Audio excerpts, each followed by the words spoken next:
Good day, everyone. My name is Jessa Banjola, and today we're going to talk about stocks and valuation, which covers futures of common stock, determining common stock values, and preferred stock. But first, let me explain some terms. So, first, what are stocks? A stock means owning a small part of a company. If you buy a stock, you become one of its owners or a shareholder. Next, we also have common stocks. A common stock is the most usual type of stocks that gives you ownership and voting rights. You earn money when the stock price goes up or when the company pays dividends. So for example, may common stock si Ana sa Ayala Corp, kaya pwede siyang bumoto sa mga desisyon ng kumpanya. Next, we also have preferred stock. It is a special type of stock that acts like a mix between a stock and a bond. For example, naglabas ang Jollibee ng preferred stock na nagbigay ng 5 pesos bawat taon kahit bumaba na. Kailangan muna nilang bayaran ang mga may preferred stock bago ang common shareholders. Facts about common stock. It represents ownership. Ownership implies control. Stockholders elect directors. Directors elect management. The management goals is to maximize the stock price. Intrinsic value. The true or real value of a stock based on its future profits and risk. For example, ang tunay na halaga ng stock ay 100 pesos, pero nasa 80 pesos lang ngayon. Mas mura, mas magandang bilhin. We also have equilibrium. When the stock's market price is equal to its intrinsic value, it's just right. For example, kung 90 pesos ang tunay na halaga at 90 din ang presyo ngayon, nasa balanse o equilibrium ang stock. Intrinsic value and stock price. Outside investor, corporate insiders, and analysts use a variety of approaches to estimate a stock's intrinsic value or P0. In equilibrium, we assume that a stock's price equals its intrinsic value. Outsiders estimate intrinsic value to help determine which stocks are attractive to buy and or sell. Stocks with a price below or above its intrinsic value are undervalued or overvalued. So this is the determinants of intrinsic value and stock price. In the next slide, let me summarize this table.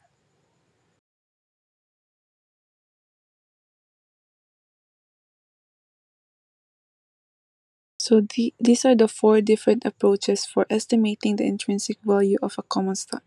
So let me explain each one of these different approaches in the next slide. So here are a quick explanation for the different approaches of intrinsic value. First, we have discounted dividend model, which means the value of a stock or the present value of all future dividends. For example, ang halaga ng stock ay batay sa mga dividendong matanggap mo sa hinaharap. Halimbawa, kung nagbibigay ng 2 pesos bawat taon, kukwentahin mo kung magkano iyon ngayon gamit ang present value. Next, we have corporate value model. So instead of using dividends, this model uses the company's free cash flow or FCF, which means the money left after all expenses and investments. For example, sa modelong ito, ginagamit ang free cash flow ng kumpanya, pera na natitira matapos ang lahat ng gastos. So, kung 10 million ang natitira kada taon, iyon ang basehan ng tunay na halaga ng kumpanya. So, here are the last 2 approaches. So, we have multiple approach, which means compares the stock to other similar companies using the price to earnings or PE ratio. You multiply a company's expected earnings by the PE ratio to estimate its value.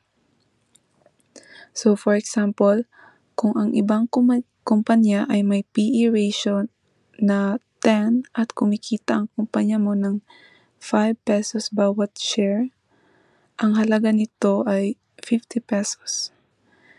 And the last approach is EVA, or economic value added. It measures how much extra profit a company earns after paying all costs, including the cost of using investors' money.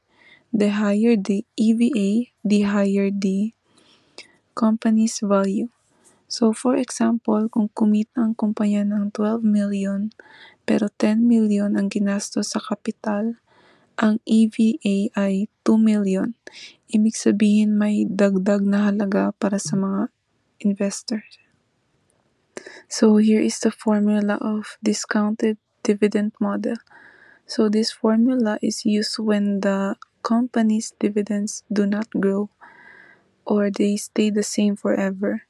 It says that the value of a stock today equals the dividend you get every year divided by the return you want to earn. So it's like how much money do I get every year, or how much return do I expect. So kung makita niyo dito sa last slide, medyo libog jud basahon ang formula. So mao na siyang meaning sa formula. So the numbers of years in the future mo to siyang DT. And ang dividend next year mo na siyang D1. Ang dividend this year kay D0. Ang growth rate kay G. O ang kanang return you want is R sub. So ang first formula na makita ninyo mo na siya ang growth stock.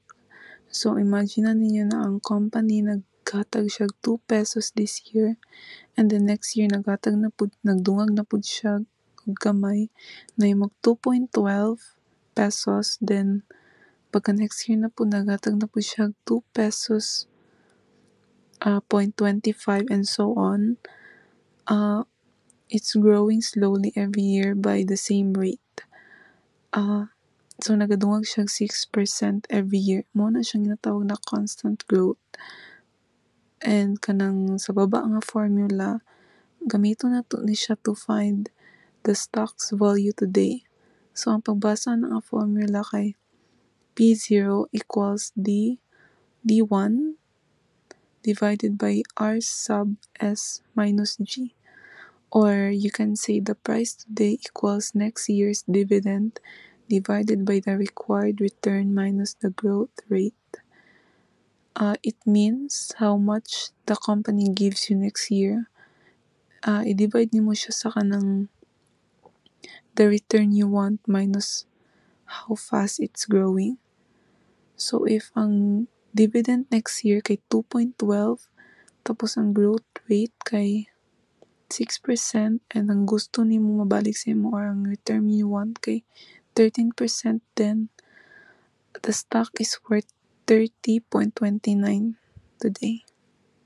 So wala na ko siya na next slide, pero mauna akong giingon ganina na so if ang dividend next year kay or D1 kay 2.12 and ang growth rate kay 6%, then ang return you want kay 13%, then ang stock the stock will be worth 30.29 today.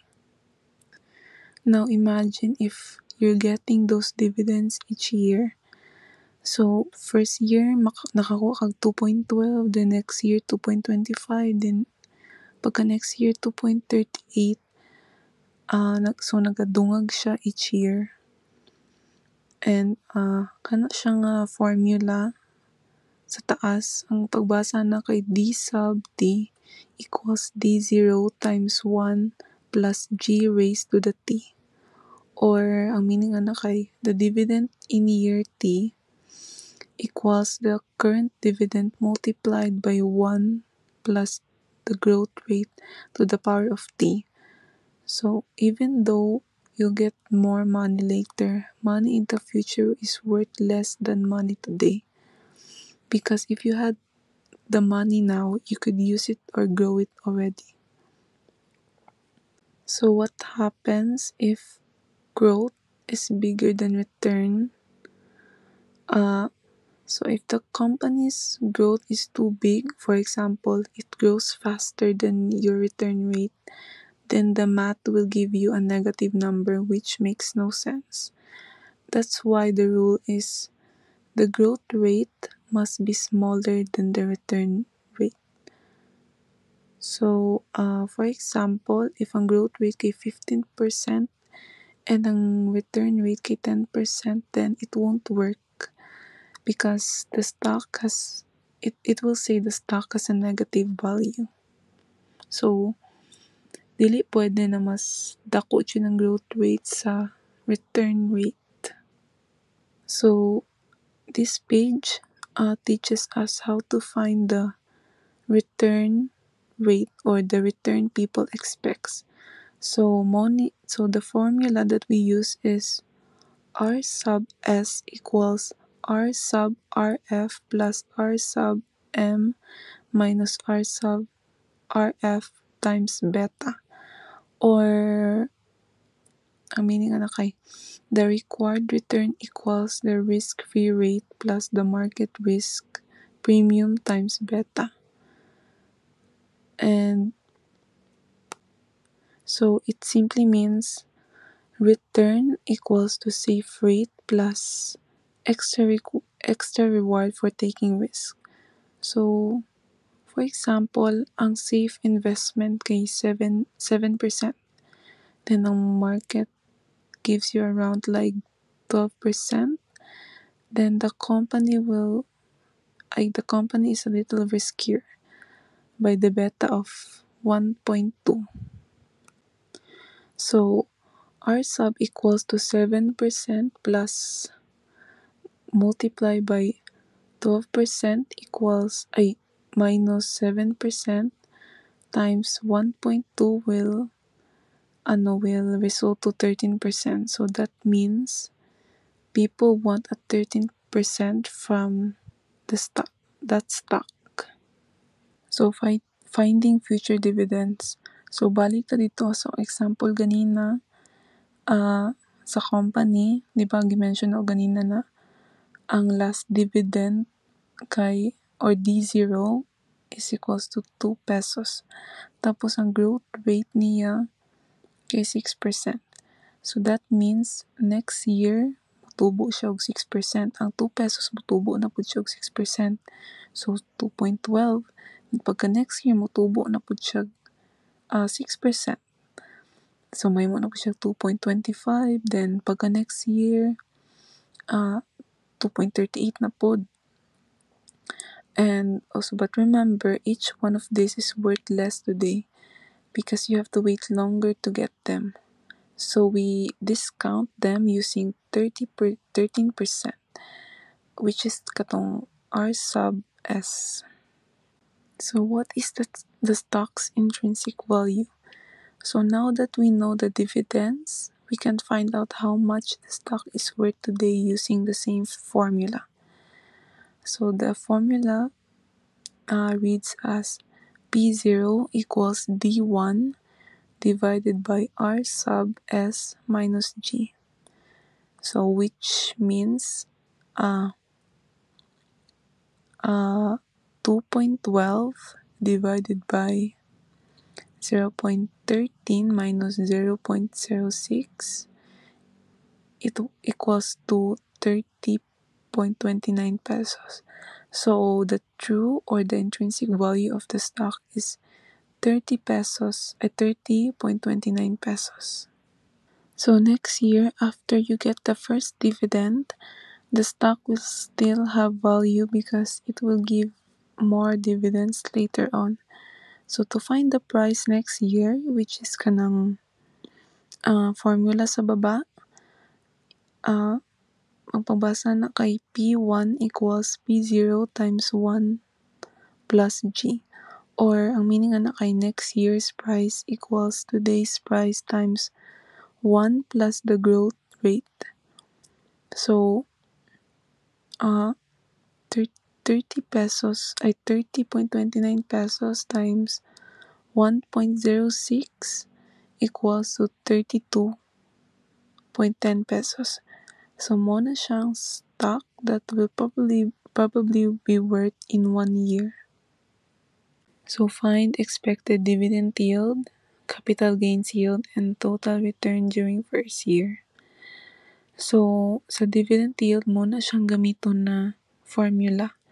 D1 divided by P0. So, kani siya kay gigamit na to ang example ganina. So, ang D1 kay 2.12 pesos and i-divide mo siya sa P0 or 30.29. Ang resulta na kay 7%. And sa capital gains yield, muna siyang formula sa baba, which is P1 minus P0 divided by P0. So, ang P1 kay 32.10 pesos. I-minus mo siya sa P0, which is 30.29 pesos. Tapos, i-divide na po mo na siya sa 30.29 pesos equals to 6%. So, muna na siyang capital gains yield. And ang total return or ang RS, i-plus nimo ang dividend yield, which is ang 7% ug ang capital gains yield, which is 6%. Ang total niya kay 13%. So, yes, mo na siya ang total return. And kung naglibog pa ang gyapon mo unsang dividend yield, mo na siya ang money or ang dividend that company gives, and ang capital gain mo na siya ang capital gain from the price increase of the stock. So what would the expected price today be if G or growth equals to 0?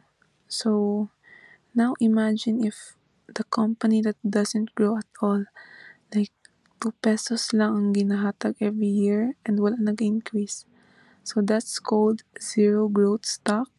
So para makita niyo yung value, gamiton niyo yung formula sa baba, which is P0 equals PMT divided by R, or ang PMT meaning ana kay payment or ang kanang ginahatag, ang payment na ginahatag sa kumpanya sa imuha, which is kanina sa example 2 pesos, and ang R kay return of rate, which is 0.13 or 13%. So i-divide niyo sila, 2 pesos divided by 13% equals to 15.38 pesos. Supernormal growth. What if G equals to 30% for 3 years before achieving long-run growth of 6%? So some companies grow really fast at first, then slow down later. So for example, ang first 3 years, nag-grow siya about 30% per year. So considered na siya as paspas. Taas kayo ang ambak sa growth rate. And after that, grows only 6%. 6% mo lang na siyang normal speed. And if nga naman ang case, if ang case kay nitaas ang growth rate of 30% for 3 years, you can't use the simple formula anymore because growth changes. So i-calculate niyo mo kayang the dividends during the fast growth years, and then the value after it slows down, then add them together. So that's it for my reporting. I hope you guys learned something. Thank you.